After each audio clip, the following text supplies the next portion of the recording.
नमस्कार मित्रों। आज ना तो मैं किसी व्यक्ति के खिलाफ बोल रहा हूँ, ना किसी संस्था के खिलाफ बोल रहा हूँ, ना किसी समुदाय के खिलाफ बोल रहा हूँ।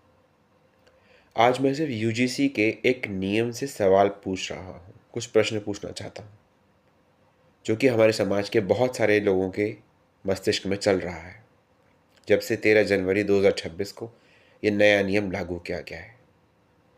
यूजीसी ने 2026 में promotion of equity in higher education institutions regulations नाम से एक नया नियम लागू किया है। कहा गया है कि ये नियम समानता के लिए है, भेदभाव समाप्त करने के लिए है, लेकिन लोकतंत्र में हर नियम पर सवाल पूछना आवश्यक होता है। इसलिए आज मैं एक शांत भाषा में लेकिन मजबूत तर्कों के साथ यूजीसी से 5 ज़रूरी सवाल पूछना चाहता हूँ, खास तौर पर सेक्शन 3C को लेकर। मेरा पहला सवाल बहुत सीधा है। यदि कोई व्यक्ति झूठा या बढ़ा चढ़ाकर भेदभाव का आरोप लगाता है, तो निर्दोष शिक्षक या छात्र को कौन बचाएगा? सेक्शन 3C में शिकायत और कार्रवाई की बात की गई है, लेकिन ये साफ नहीं है कि झूठी शिकायत का क्या होगा।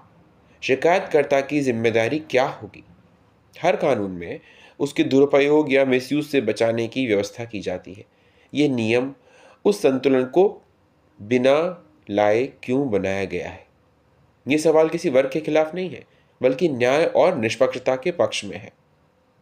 मेरा दूसरा प्रश्न है कि कक्षा में यदि मान लीजिए कम मार्क्स दिए गए किसी टीचर के द्वारा, यदि रिसर्च में या शोध में या किसी प्रोजेक्ट में टीचर को सुधार करने की सलाह देते हैं या अनुशासन की बात कहते हैं अपने विद्यार्थियों को, क्या ये सब भेदभाव की श्रेणी में आ सकते हैं? यदि नहीं, तो ये बात कौन तय करेगा कि असहमति कहाँ खत्म होती है और भेदभाव कहाँ शुरू होता है? आप अपने अध्यापक की बातों से असहमत हो सकते हैं या आपका अध्यापक आपकी बातों से असहमत हो सकता है, परंतु इसका अर्थ ये नहीं कि अध्यापक ने आपके साथ भेदभाव किया या विद्यार्थी ने किसी अन्य विद्यार्थी के साथ भेदभाव किया। सेक्शन 3C में भेदभाव शब्द तो दिया गया है, परंतु उसकी स्पष्ट परिभाषा नहीं दी गई है। जब परिभाषा साफ नहीं होती, तो नियम न्याय से ज़्यादा डर पैदा करता है। मेरा तीसरा प्रश्न बहुत गंभीर है। क्या सेक्शन 3C संविधान के अनुच्छेद 19 यानी बोलने की आज़ादी, अभिव्यक्ति की स्वतंत्रता को प्रभावित नहीं करता? विश्वविद्यालय का अर्थ होता है सवाल, बहस, तर्क, असहमति। लेकिन यदि शिक्षक बोलने से डरने लगे, छात्र सवाल पूछने से डरें, शोधकर्ता सच लिखने से डरें, तो विश्वविद्यालय शिक्षा का केंद्र नहीं बल्कि चुप्पी का केंद्र बन जाएंगे। मेरा चौथा सवाल है, सेक्शन 3C में यदि कार्रवाई की बात की गई है, लेकिन जांच की प्रक्रिया इतनी अस्पष्ट क्यों है?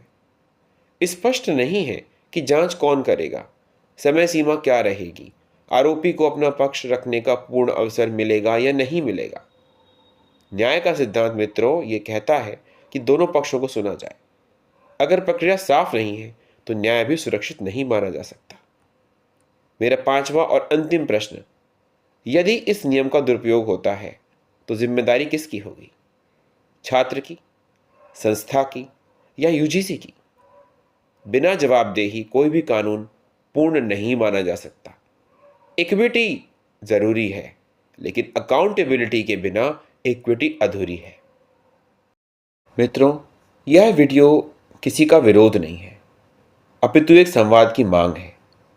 हम समानता के खिलाफ नहीं हैं, भेदभाव के समर्थन में भी नहीं है, लेकिन हम यह भी चाहते हैं कि नियम स्पष्ट हों, प्रक्रिया स्पष्ट हो, निष्पक्ष हो और शिक्षा संस्थानों में डर नहीं बल्कि संवाद का माहौल हो।